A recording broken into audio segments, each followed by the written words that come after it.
Welcome to legal awareness web series. Sholay तो आपने देखी होगी।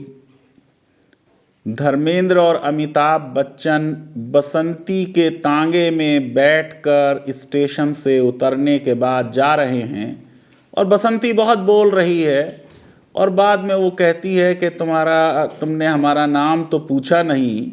तो अमिताभ बच्चन का वो फेमस डायलॉग, तुम्हारा नाम क्या है बसंती। आज के एपिसोड में बात होगी हमारे देश का नाम क्या है ये कंट्रोवर्सी भारत के नाम को लेकर।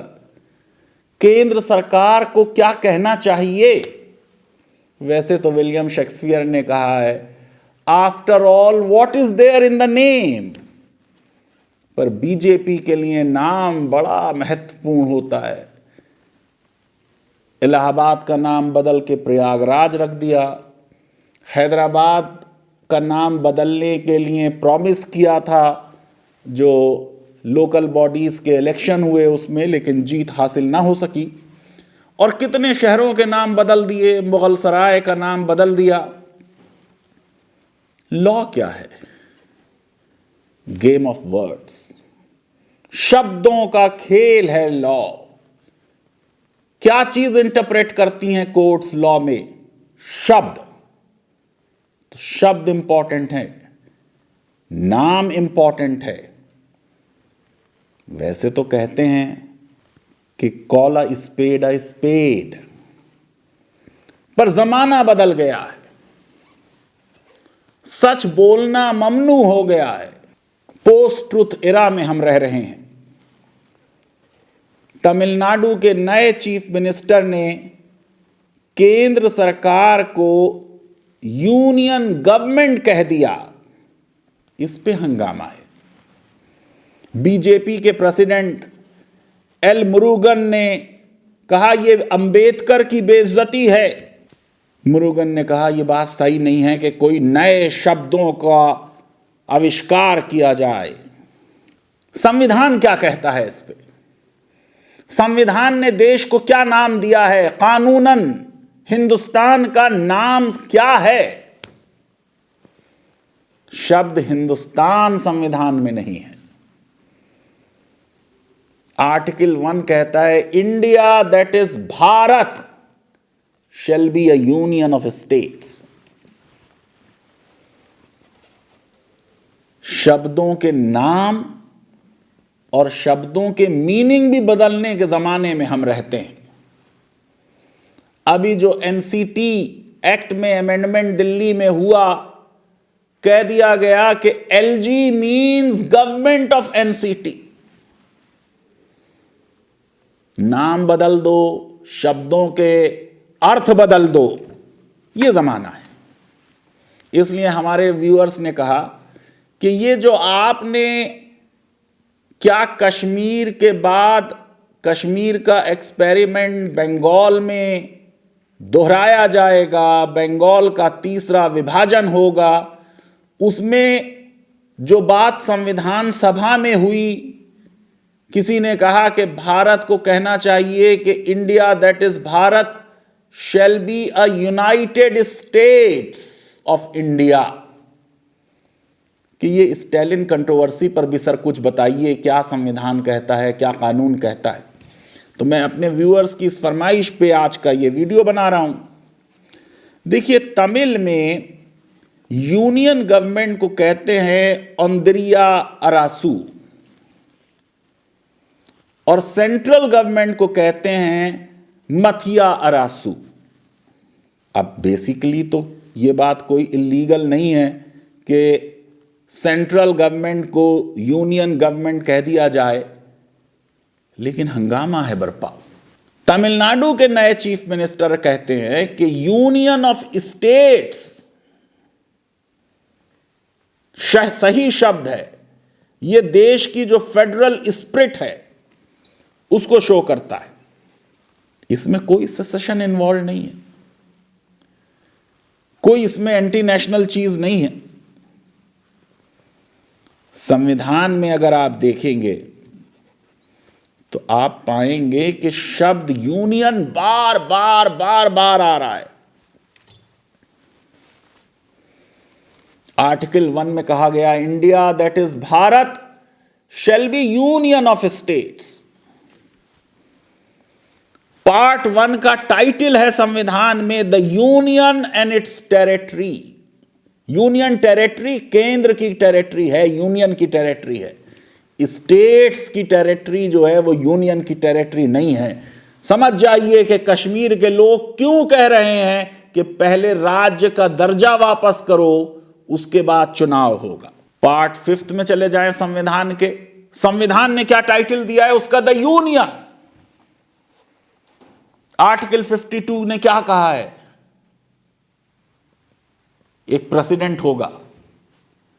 53 ने क्या कहा है, the executive power of the union shall be vested in the president who shall exercise them either directly or through officers subordinate to them। इसी में फिर प्रधानमंत्री का जिक्र आएगा, मंत्रियों का जिक्र आएगा। Article 73 extent of the power of the union, not extent of the power of the central government। जब सुप्रीम कोर्ट का जिक्र आ रहा है तो उसको सेंट्रल जुडिशरी नहीं कहा।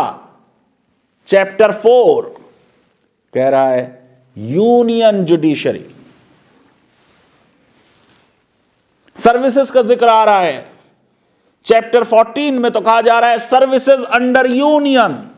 और मंत्री जब शपथ लेते हैं तो कहते हैं संघ के मंत्री के तौर पर।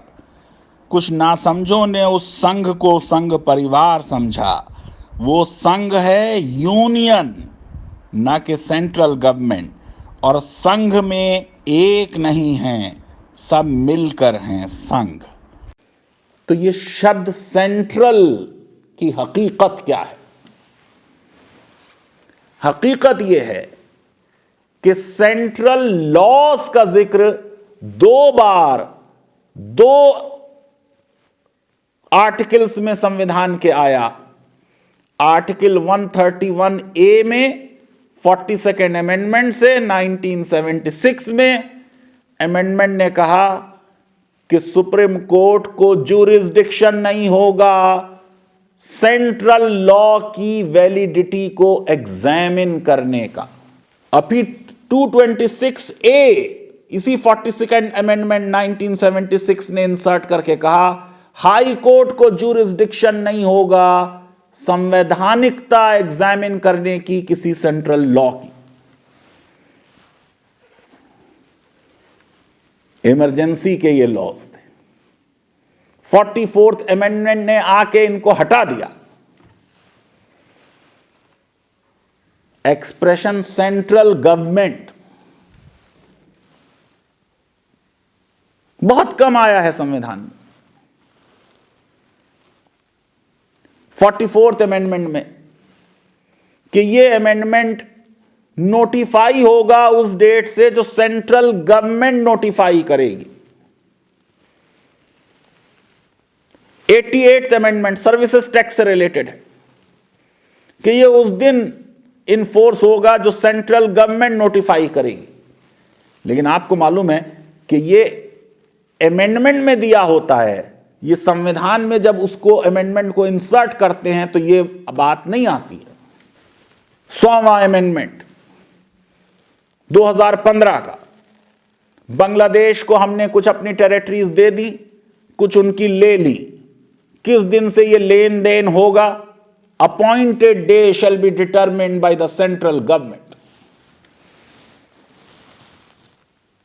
रियल में अगर आप देखें तो ये 100th अमेंडमेंट में और फिर 243ZH में कोऑपरेटिव सोसाइटी का जिक्र आ रहा है, डेफिनेशन, वहां सेंट्रल गवर्नमेंट शब्द आया।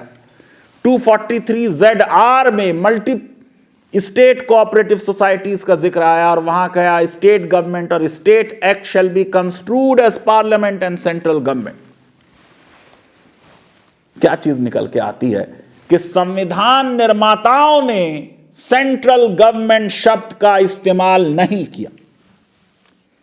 इमरजेंसी में सेंट्रल लॉ शब्द का इस्तेमाल हुआ, जिसे इमरजेंसी के बाद हटा दिया गया 44th अमेंडमेंट में।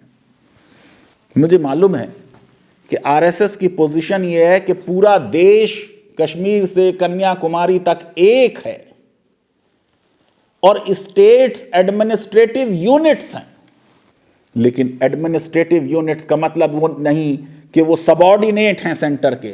फेडरलिज्म का मतलब ही ये है कि वहां डिवीजन ऑफ पावर्स है, केंद्र और राज्यों के बीच शक्तियों का विभाजन है और दोनों अपने अपने क्षेत्र में स्वतंत्र हैं। संविधान ने शब्द प्रोविंस नहीं लिया, स्टेट लिया, क्योंकि प्रोविंस में लगता है कि आप सेंटर के ज्यादा कंट्रोल में हैं। अंग्रेजों ने शब्द प्रोविंस इस्तेमाल किया था। रेगुलेटिंग एक्ट आ रहा है ईस्ट इंडिया कंपनी के रूल के दौरान 1773 में। गवर्नर जनरल मद्रास, बंगाल और बॉम्बे प्रेसिडेंसी सब पे कंट्रोल करेंगे, उनके लिए सेंट्रल गवर्नमेंट शब्द आ रहा है प्रोविंशियल गवर्नमेंट से डिफरेंशिएट करने के लिए। रेगुलेटिंग एक्ट एक बड़ा इंटरेस्टिंग लॉ है। इसमें वॉरेन हेस्टिंग्स का नाम एज गवर्नर जनरल एक्ट में ही लिखा हुआ था। आमतौर से एक्ट में यह लिखा होता है कि भाई ये पोजीशन क्रिएट की गई, इसमें फिर अपॉइंटमेंट होगा या इलेक्शन होगा, लेकिन वॉरेन हेस्टिंग्स का उसमें नाम लिखा गया।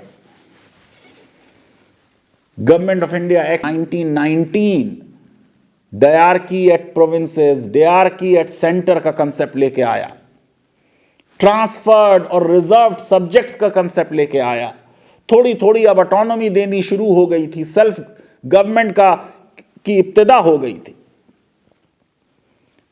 गवर्नमेंट ऑफ इंडिया एक्ट 1935 आया तो उसने शब्द इस्तेमाल किया फेडरेशन ऑफ इंडिया, क्योंकि अब प्रोविंसेस भी होंगे जो ब्रिटिश इंडिया का हिस्सा हैं और प्रिंसली स्टेट्स भी ज्वाइन कर सकती हैं थ्रू इंस्ट्रूमेंट ऑफ एक्सेशन। इसलिए शब्द आ रहा है federation of India. Cabinet plan ने 1945 में इस्तेमाल किया शब्द यूनियन। यह भी जो यूनियन ऑफ इंडिया है, इसमें भी प्रिंसली स्टेट्स भी होंगी और ब्रिटिश इंडिया के प्रोविंसेस भी होंगे। आपको मालूम है कि तमाम प्रिंसली स्टेट्स ने, हैदराबाद ने, रामपुर ने, बिलासपुर ने, सब ने ज्वाइन किया भारत को। मैं ये समझता हूं कि अगर संविधान की रूह से जाएं तो सेंट्रल गवर्नमेंट का सही नाम यूनियन ऑफ इंडिया है। संविधान के आर्टिकल 300 में देखें, केंद्र सरकार पर जब आप केस करेंगे तो it can be sued as union of India. इसलिए इतने केसेस आप देखते हैं जो भारत सरकार के विरुद्ध होते हैं, उनमें कभी यह नहीं कहा जाता एक्स वर्सेस सेंट्रल गवर्नमेंट, उसे कहा जाएगा x versus union of India. जिस जिस केस में सेंट्रल गवर्नमेंट पार्टी होती है उसको कहते हैं यूनियन ऑफ इंडिया। बड़े बड़े संविधान के जो केसेस हैं, नाम देख लीजिए, उसमें जो गवर्नमेंट होगी उसको कहा जाएगा यूनियन ऑफ इंडिया। मैं समझता हूं कि तमिलनाडु के चीफ मिनिस्टर ने जो नाम यूनियन गवर्नमेंट कहा है वो सही है, सेंट्रल गवर्नमेंट सही नहीं है। कॉमन पार्लेंस में हम लोग सेंट्रल गवर्नमेंट कहते हैं। अब समय आ गया है कि देश में फेडरलिज्म को स्ट्रेंथन किया जाए। समय आ गया है कि राज्यों को अपनी ऑटोनॉमी को असर्ट करना चाहिए और समय आ गया है कि देश कोऑपरेटिव फेडरलिज्म की तरफ आगे बढ़े। आफ्टर ऑल आर्टिकल 1 कहता है India that is Bharat shall be union of states. ये अपने आप में यूनियन एक अलग एंटिटी नहीं है, ये यूनियन है राज्यों की। जब केंद्र में एक ही पार्टी की सरकार होगी और राज्यों में भी एक ही पार्टी की सरकार होगी तो पार्टी कंट्रोल की वजह से, चीफ मिनिस्टर पार्टी डिसिप्लिन की वजह से केंद्रीय नेतृत्व के कंट्रोल में चले जाते हैं और फेडरलिज्म वीक हो जाता है। अगर केंद्र और राज्यों में अलग अलग पार्टीज की सरकार होगी तो देश में डाइवर्सिटी मैनेजमेंट की एक नई राह निकलेगी, फेडरलिज्म मजबूत होगा, राज्य सरकारें अपनी शक्तियों को असर्ट करेंगी और संविधान का जो ओरिजिनल कैरेक्टर है फेडरलिज्म वो सामने आएगा। सुप्रीम कोर्ट भी कह चुकी है कि फेडरलिज्म बेसिक स्ट्रक्चर है। भारत एक यूनिटरी देश नहीं है, भारत एक फेडरल देश है। लीगल अवेयरनेस वेब सीरीज अगर आपको पसंद आती है तो मेरी रिक्वेस्ट है कि हमारे इस वीडियो को वाइडली शेयर करें और हमारे चैनल को सब्सक्राइब करें और बेल आइकन और लाइक जरूर क्लिक करें। बहुत बहुत शुक्रिया, धन्यवाद, थैंक यू वेरी मच।